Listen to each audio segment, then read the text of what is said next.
AI are in trouble. No, it's not the kind of trouble that will see the company going under or being bought up by a French media conglomerate, but the company has seen a number of high-profile misses over the last few years, and they've been closing game studios left, right, and center, it feels like.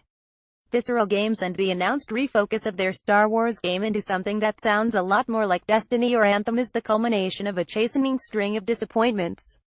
Of course, they're still a juggernaut of the games industry, with each year seeing their games come to dominate the sales charts. You have Madden selling like hotcakes in the US and FIFA consistently on top in the rest of the world. Battlefield 1 was a major success last year as AI capitalized on Call of Duty's stumble in science fiction, and expectations will be high of Star Wars Battlefront 2 reaching the same kind of mass market as the previous game did in 2015. Elsewhere, though, the company seems to be struggling to find solid ground to build upon. Mirror's Edge Catalyst might have been eagerly awaited by the small cachet of fans that the 2008 first-person parkour game managed to attract, but it didn't live up to the expectations, despite ditching firearms and shifting to an open-world design as so many had wanted. Then there was the folly of Titanfall 2's release, launching as between its two biggest rivals, one of which came from within EA's own stable, instead of giving it the space that the sublime first-person shooter deserved.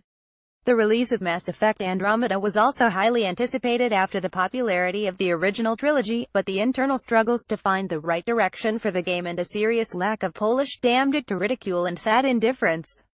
There have been some big casualties along the way, though not as many as you might actually think in recent years. Of these three high-profile flops in the last year, it's only Mass Effect Andromeda that has had major repercussions. DICE's work on Battlefield and Battlefront means the Mirror's Edge team could seamlessly be folded in, while Respawn are in many ways their own entity and bolstered by the very positive critical reception. However, BioWare Montreal is now gone, having had a large part of its staff let go in the wake of Andromeda's release, the Mass Effect series put on hold, and then the remaining team merged with Motive Studios.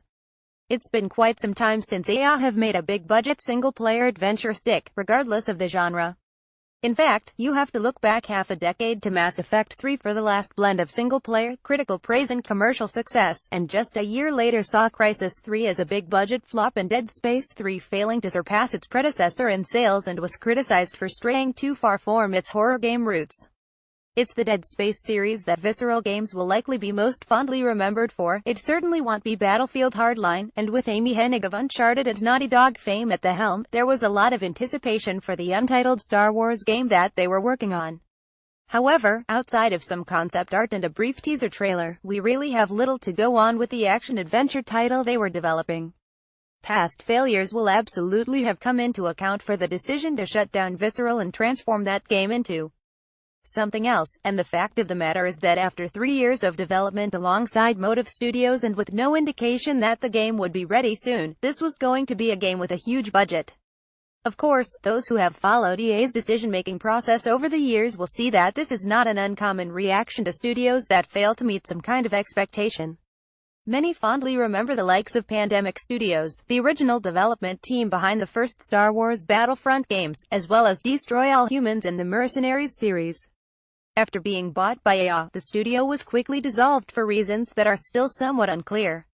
Bullfrog Productions also met a similar fate when Dungeon Keeper 2 failed to meet sales expectations. Yet EA's studio roster seems to come in waves, generations if you will.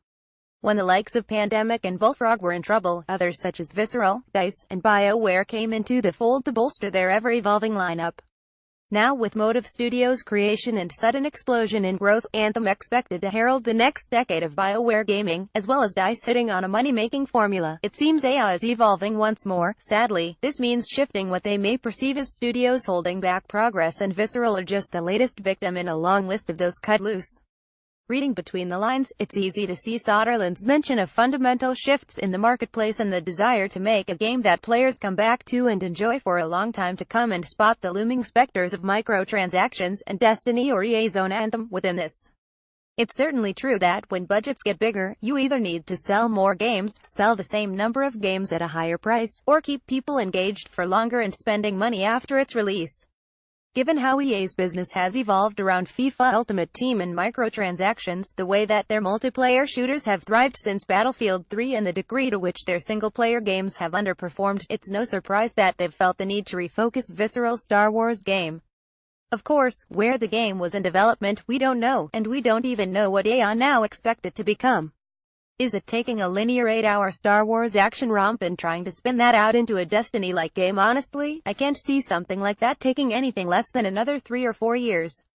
On the other hand, broadening the scope and making the world more explorable, open-ended feels more feasible. Will Amy Hennig remain to oversee the game's transformation? That we don't know, but motive will surely be involved, and development will now be headed by the team at EA Vancouver that was already a part of the game, and the staff at Visceral will be proliferated across EA where possible. It almost certainly won't be coming out in 2019, as was previously expected. As EA move into a new direction, the future is uncertain for any employee in the EA fold. One thing is for certain though, that Visceral and the games they made in their heyday will be missed.